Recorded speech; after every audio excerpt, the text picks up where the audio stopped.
চ্যানেলের নাম কি? চ্যানেলের নাম কি? कौन वैसे तो कौन कौन चलो भाई देखो अब मैं क्या करता हूँ।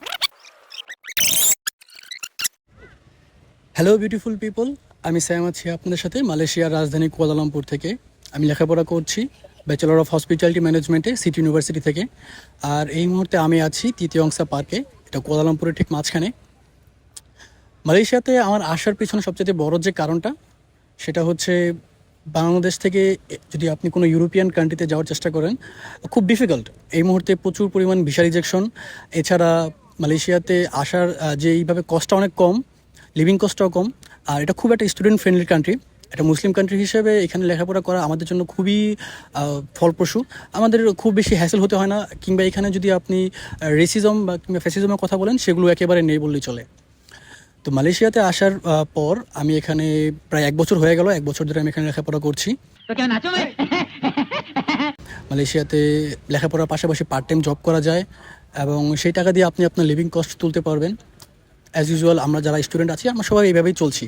আর একটা মিডল ক্লাস ফ্যামিলি থেকে মালয়েশিয়াতে লেখাপড়া করতে আসাটা আমি মনে করি সবচেয়ে ভালো একটা চিন্তাভাবনা হবে, কারণ এখানে আপনাদের জন্য আছে বিভিন্ন affordable university, city university, Lincoln university, UniKL সহ বিভিন্ন ধরনের ইউনিভার্সিটি আছে, যেগুলোর নাম সহ বিস্তারিত আসার পদ্ধতি এবং বাকি যাবতীয় ইনফরমেশন আমি আপনাদেরকে পরের ভিডিওতে দিয়ে দেবো।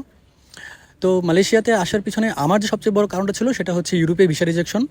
আর বাকি 10 জনের মতো আমিও ডেনমার্কের জন্য চেষ্টা করেছিলাম, সাউথ কোরিয়া এবং নেদারল্যান্ডের জন্য।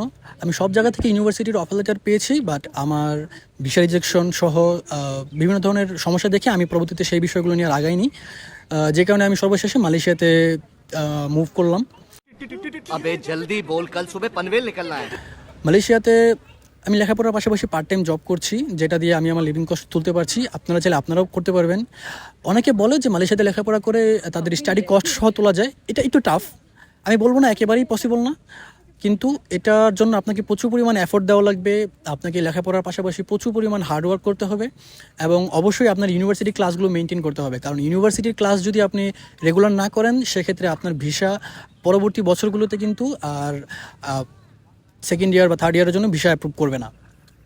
আর মালয়েশিয়াতে আসার জন্য আপনাদের কোনো প্রকার টিউশন ফি অ্যাডভান্স পে করতে হয় না, যেটা হচ্ছে ইউরোপের জন্য প্রয়োজন। তো আপনাকে প্রথমত ইএমজিএস ফি দিতে হবে, তারপর আপনি ইএমজিএস 70% হয়ে গেলে আপনি অ্যাজ ইউজুয়াল ভিসার জন্য অ্যাপ্লাই করবেন। আপনার ভিসা হয়ে গেলে তারপর আপনি টিউশন ফি পে করবেন। আর টিউশন ফিও খুব অ্যাফোর্ডেবল। তো তারপর টিউশন ফি পে করার পর আপনাকে 6 মান্থের যে ভিসাটা আপনাকে দিচ্ছে সেটা নিয়ে আপনি মালয়েশিয়াতে ফ্লাই করবেন। এখানে আসার পর আপনার মেডিকেল হবে, মেডিকেলে যদি আপনি সব ঠিক থাকে তাহলে আপনি আপনার ফার্স্ট ইয়ারের 1 বছরের একটা ভিসা পেয়ে যাবেন। সো এটা খুবই সহজ একটা প্রসেস। আর মালয়েশিয়াতে আসার জন্য কোনো এজেন্সি বর্তমানে যারা কাজ করছে কোনো ধরনের পেমেন্ট নিচ্ছে না, সম্পূর্ণ ফ্রিতে তারা কাজ করে দেয়। তো মালয়েশিয়াতে আসার যে প্রসেসগুলো সেগুলো নিয়ে আমি পরবর্তী ভিডিওতে কথা বলবো। আর মালয়েশিয়াতে আমি কি কাজ করছি কিংবা আমার অ্যাফোর্ডেবল ইউনিভার্সিটিটা কীরকম, মানে সিটি ইউনিভার্সিটিতে আমি লেখাপড়া করছি, সো আমার সিটি ইউনিভার্সিটি একটা ট্যুর গাইড দেওয়াবো। আর এছাড়া মালয়েশিয়ার বিভিন্ন শহরগুলোতে আমি ঘুরবো। সো এগুলো দেখতে হলে অবশ্যই আমার সাথেই থাকবেন। আমি স্যাম আছি আপনার সাথে, আর আপনারা দেখছেন ট্রাভেল উইথ স্যাম। चले एक काम कर, 200 रुपए दे और 50 रुपए काट ओवर एक्टिंग के वजह।